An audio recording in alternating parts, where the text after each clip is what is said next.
Hello students, today we are going to read the first chapter of class 10th English and the book name is First Flight and the chapter name is A Letter to God by G.L. Funes. So this is the story of a farmer whose name is Lancho and he writes a letter to God when his crops are ruined. सो जो story है अ letter to God ये एक farmer की story है जिसका नाम है Lencho. जब उसकी जो क्रॉप्स हैं वो ख़त्म हो जाती हैं तो वो गॉड को एक लेटर लिखता है। 100 रुपीज़ 100 पैसोस मांगता है। पीसोस होते हैं currency of several Latin American countries, एक करेंसी है जो लैटिन अमेरिका में चलती है। So does Lencho's letter reach God? क्या लेंचो का लेटर गॉड तक पहुंचता है? Does God send him the money? क्या गॉड उसे पैसे भेजते हैं? So now in this lesson we will find out this answers. Okay, so now let's begin the lesson a letter to God. The house, the only one in the entire valley, set on the crest of a low hill. From this height, one could see the river and the field of ripe corn dotted with the flowers that always promised a good harvest. The only thing the earth needed was a downpour or at least a shower. Throughout the morning, Lancho, who knew his fields intimately, had done nothing else but see the sky towards the northeast. So, the house, वो घर जो पूरी entire valley में एक ही घर है। Set on the crest of a low hill, एक नीची पहाड़ी की हिल पे सिचुएटेड है। From this height one could see the river and the field of ripe corn dotted with the flowers that always promised a good harvest. यहाँ से, इसकी ऊंचाई से हर कोई यहाँ से रिवर देख सकता है और जो पकी हुई फसल है उसे देख सकता है जो हमेशा एक अच्छी फसल का प्रॉमिस करती है या संकेत देती है। The only thing the earth needed was a downpour और एटलीस्ट द शावर। सिर्फ एक ही चीज़ थी जो अर्थ को चाहिए थी, वो थी एक डाउनपोर। डाउनपोर का मीन्स होता है तेज की बारिश, और अ लीस्ट ऑफ शावर, या कम से कम एक शावर।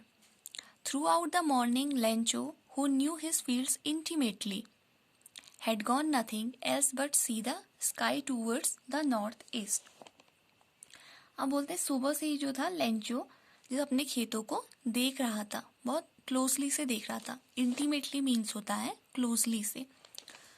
उसने नॉर्थ ईस्ट से आने वाले जो क्लाउड्स हैं उनको देखने के अलावा और कुछ नहीं किया। Clear? So in the first para, Lencho is a farmer. He lived in a valley. His house is situated on the top of the hill. He could see his fields from there. He expected a good crop and the field needed some showers. He was hopeful for rain. Okay, so now in the second para, now we really going to get some water woman.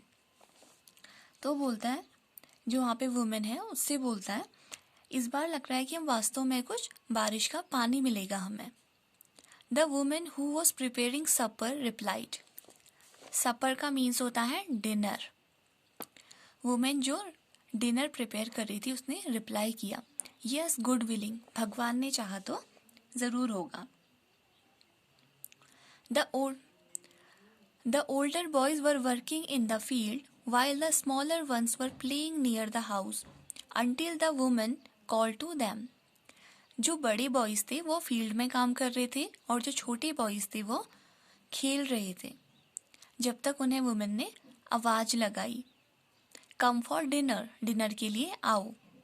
It was during the meal that just as Lencho had predicted, ये भोजन का time था जब Lencho ने predict किया means फोरटेल किया, या आप कह सकते हो भविष्यवाणी करी। Big drops of rain began to fall, बारिश की जो बड़ी बूंदें थी वो गिरने लग गई थी। In the north east huge mountains of clouds could be seen approaching, जो नॉर्थ ईस्ट की साइड से थे, काफ़ी बड़े बड़े माउंटेन्स की ओर से बड़े बड़े क्लाउड्स को देखा जा सकता था जो काफ़ी पास आ रहे थे। अप्रोचिंग मीन्स होता है कमिंग नियर, पास आना। The air was fresh and sweet, जो एयर थी वो फ्रेश और स्वीट थी। The man went out for no other reason than to have the pleasure of feeling the rain on his body. जो man था Lencho, वो बाहर गया, उसे कोई रीज़न नहीं था बाहर जाने का, वो सिर्फ बारिश में अपनी भीगने के लिए गया, अपनी बॉडी को प्लेजर देने के लिए गया। And when he return he exclaimed, these are not rain drops falling from the sky, they are new coins. The big drops are 10 cent pieces and the little ones are 5। जब वो बाहर गया, जब वो वापस आया तो उसने बताया, These are not raindrops falling from the sky. ये रेनड्रॉप्स नहीं है जो बारिश आकाश से गिर रही हैं। They are new coins. ये न्यू कॉइन्स हैं। The big drops are 10 cents. जो बड़ी बूंदें हैं वो 10 cents की हैं एंड जो छोटी बूंदें हैं वो 5 cents की हैं। So in the second stanza, during his meal it began to rain. Lencho was overjoyed. He went out to feel the pleasure of rain. Okay. With a satisfied expression, he regarded the field of ripe corn with its flowers draped in a curtain of rain. But suddenly a strong wind began to blow, and along with the rain, very large hailstones began to fall. These truly did resemble new silver coins. The boys, exposing themselves to the rain, ran out to collect the frozen pearls. फिर बोलते हैं एक satisfied expression से उसने सोचा कि जो rain जो उनके क्रॉप्स हैं, एक सेटिस्फाइड एक्सप्रेशन के साथ उसने सोचा